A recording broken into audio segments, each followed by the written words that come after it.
All right, welcome to another deep dive, everybody. Today we're diving into something, well, kind of controversial, maybe? I think fascinating might be a better word. Yeah, fascinating too.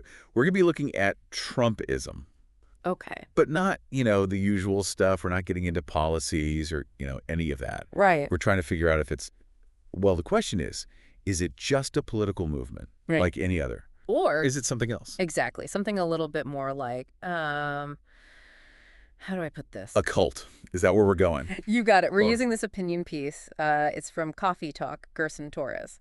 Oh, yeah, I've seen his stuff. He doesn't hold back. No, he does not. And he's making some pretty bold claims here. Hmm. Basically, he's saying, imagine a group, right?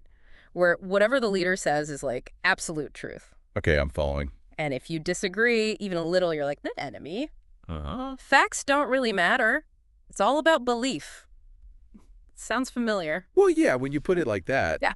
it does make you think. Right. And Torres is arguing that Trumpism, the way people support Trump, it's not just normal politics. It has some of those cultish kind of vibes. It's interesting because he's not just saying he disagrees with Trump's policies. Right. He's saying that the way people support him, it could be a problem for democracy itself. That's a pretty big statement. Huge. And that's where things get really, really interesting. Like one thing the article points out is that in a normal, healthy democracy. Leaders come and go. Exactly. But the core ideas, the institutions, those stay strong. You need that stability. Totally. But Torres says with Trumpism, it's like being loyal to Trump. That's more important than anything else. Like more important than the actual rules of the game. Right. Almost like the man himself is above those rules. Exactly. Which Yeah. is, not good. So to understand that whole cult thing, I think we need to break down what that even means. Yeah, good point. It's not just about liking a politician, right? It's got to be more than that. So give us the rundown. What makes something cult-like? So one big thing is how the leader is seen. It's not just respect. It's like worship. They can do no wrong. They're always right. Okay, so kind of like a godlike figure. Exactly. And anyone who criticizes them, they're instantly the enemy, part of the outgroup, like a threat. It's us versus them taken to the extreme. Pretty much. And that's where it gets scary. And that's exactly what Torres is talking about, right? Yeah. He points out how Trump always paints this picture of himself as the only one who can fix things. The lone savior. Yeah, battling against the deep state, the media, anyone who questions him. It's that us versus them tactic you were just talking about. And that's dangerous because it tells people to stop thinking for themselves. Right. Just trust the leader no matter what. Facts don't matter anymore. We've seen that happen, right? In Oh. some pretty scary ways. Unfortunately, yes. And Torres brings up one very specific example, January 6th, the Capitol riot. That's a big one. He argues that wasn't just a protest gone wrong. It happened because of the kind of devotion Trump created. Like, he says it's a direct result of that whole cult-ish atmosphere. That's what he's suggesting, yeah.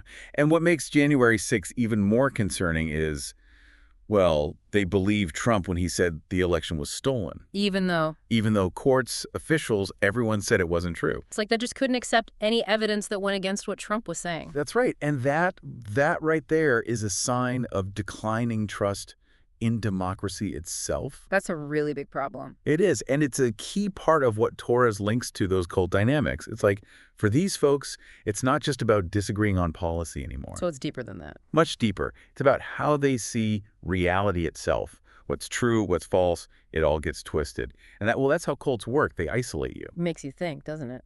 So the big question is, what does all this mean in the real world? Like, if Trumpism really does have these cult-like tendencies, where could it lead? That's where things get even more worrying. Torres uses a very strong word to describe what could happen. He says, tyranny.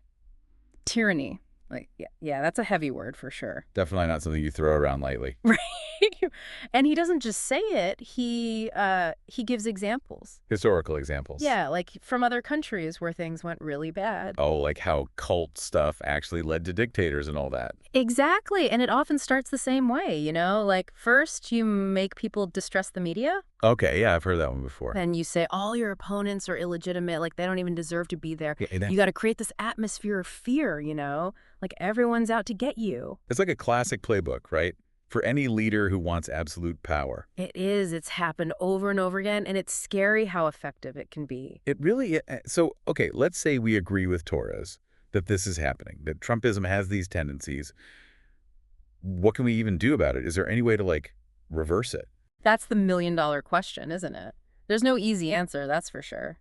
Yeah, you can't just, like, snap your fingers and make people think differently. Nope. People's beliefs run deep, but Torres does offer some ideas, some strategies. Okay, I'm listening. Yeah. What does he say? Well, he's a big believer in education, especially media literacy. Like, people need the tools to recognize when they're being manipulated. So it's about, like, teaching people how to think critically, how to spot fake news. Exactly. It's not about telling them what to believe. It's about giving them the skills to figure it out for themselves. Which is super important nowadays, right? Yeah. With all the information overload we have. It's overwhelming, right? And it's so easy to get caught up in echo chambers, just seeing what you already agree with.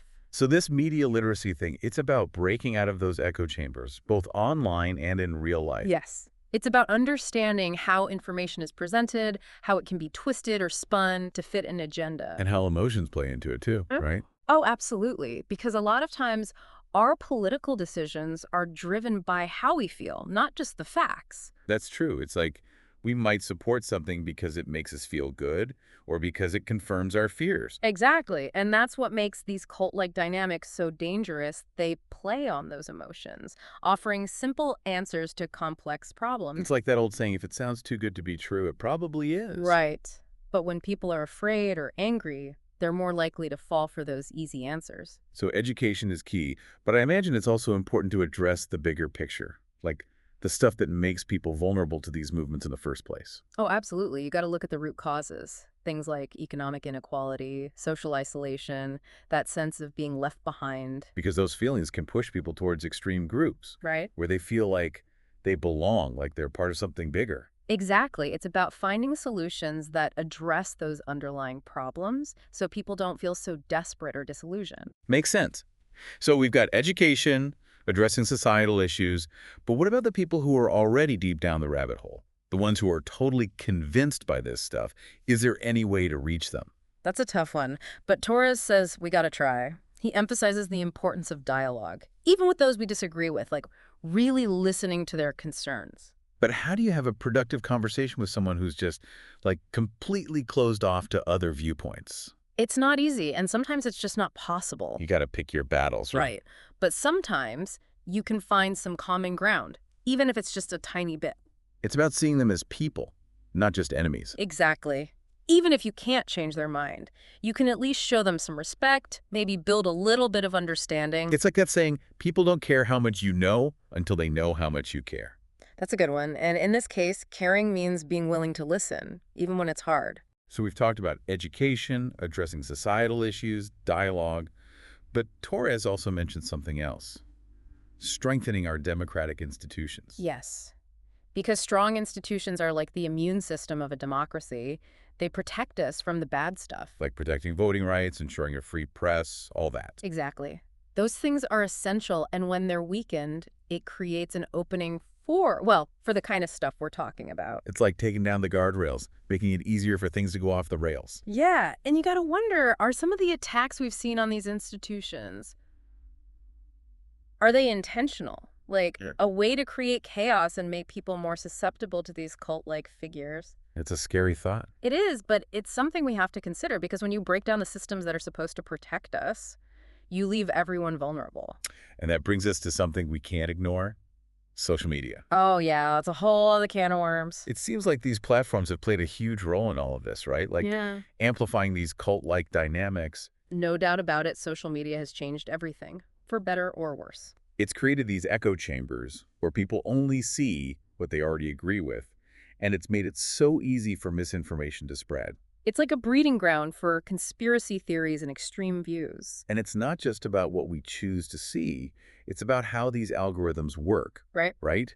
Like they feed us the stuff that keeps us engaged, even if it's not true. Exactly. Engagement equals profit for these companies. And unfortunately, the most engaging stuff is often the most outrageous, the most divisive. So it's like we're being manipulated without even realizing it. In a way, yes. And that's why media literacy is so important. We need to be aware of how these platforms work, how they're designed to keep us hooked, and how to filter out the noise. It's like we need a whole new set of skills to survive in this digital world. We do, and not just for our own sake, but for the sake of democracy itself. Because if we can't tell what's real anymore, if we're constantly being bombarded with misinformation, how can we make informed decisions? That's the danger, and it's something we need to be talking about, educating ourselves and each other.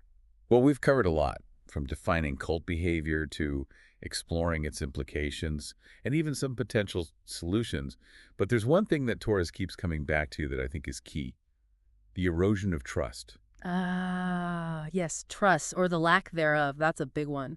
Because trust is kind of the foundation of everything, right? Like, Yeah. a healthy society needs trust. Absolutely. We need to trust our institutions, our leaders, even each other. Otherwise, everything falls apart. And that's where the cult analogy comes in, right? Because cults are all about destroying trust in anything outside the group. Exactly. It's us versus them. The leader is the only one who can be trusted. Everyone else is the enemy. Which is incredibly dangerous in a democracy. It is, because when you lose trust in the systems that are supposed to protect you, you become more vulnerable to manipulation, to authoritarianism. It's like giving up your power, your ability to think for yourself. In a way, yes. And once that trust is gone, it's incredibly hard to get it back. So how do we even begin to rebuild that trust? It's a long process, and it starts with dialogue, with being willing to listen to each other even when it's hard. It's about finding common ground, reminding ourselves that we're all in this together. Exactly. And it's about holding our leaders accountable, demanding transparency and integrity. It sounds like a daunting task, especially given how divided things are right now. It is, but I believe it's possible. We have to believe it's possible because the alternative is too scary to contemplate. A world without trust, where everyone is suspicious of everyone else, that's not a world I want to live in. Me neither. And that's why we need to keep talking about these issues, keep raising awareness, and keep fighting for a better future. Well said. I think that's a good place to pause. For now, we've explored some pretty dark territory, but I think it's important to shine a light on these things so we can understand how to protect ourselves and our democracy. I agree. Awareness is the first step towards change. We'll be right back with part 3, where we'll delve into what all of this means for us on a personal level and how we can navigate this complex landscape with wisdom and resilience. All right, welcome back to the show. We've been on this deep dive looking at Trumpism, trying to figure out if it's just politics as usual or, well, something a bit more cult-like, you know? Right. We've looked at the arguments, the dangers, that whole idea of trust eroding. Heavy stuff. But now I think it's time to bring it back to, like, us. What does all this mean for, just regular people trying to make sense of the world? It's a good question, because this isn't just about Trump or politics, really. So it's bigger than that. Yeah, it's about how we think, how we make decisions, how we protect ourselves from being manipulated. That's stuff we all deal with. Okay, so how do we do that? Like, how do we stay grounded, especially with everything so crazy these days? Well, one thing we keep coming back to is critical thinking. Question everything, even what you think you know. Easier said than done, right? We all have our biases, things we just assume are true. Of course, nobody's perfect, but the more you can step outside your own bubble, the better. So like talking to people who disagree with you.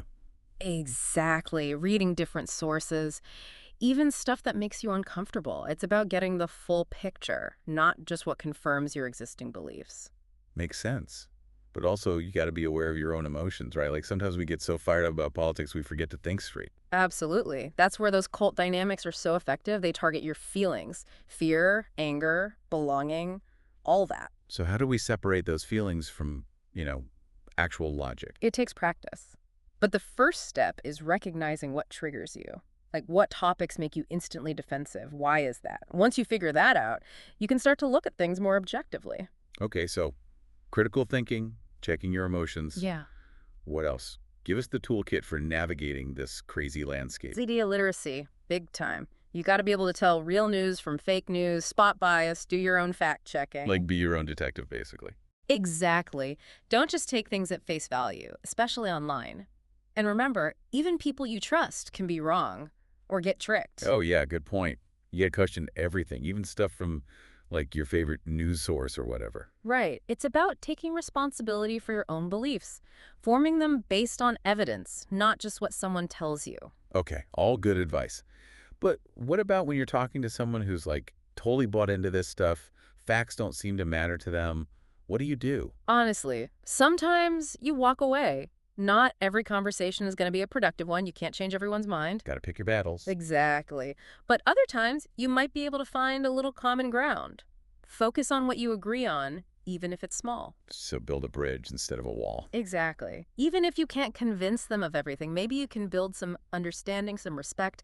That's a start. Well, we've covered a lot of ground in this deep dive. It's been kind of intense thinking about cults and politics and all that. But I think we've come up with some good tools to help us navigate this, right? Definitely. This stuff isn't easy, but we don't have to be passive. We can learn, we can engage, we can make a difference. It's a reminder that democracy, it's not just something that happens. It's something we got to work at every day. Absolutely. We have the power to shape our own future, if we choose to use it. Couldn't have said it better myself. That's a great note to wrap things up on. Thanks for joining us on this deep dive, everyone. We hope you learned something and that it gives you something to think about. Stay curious, stay informed, and stay engaged. See you next time.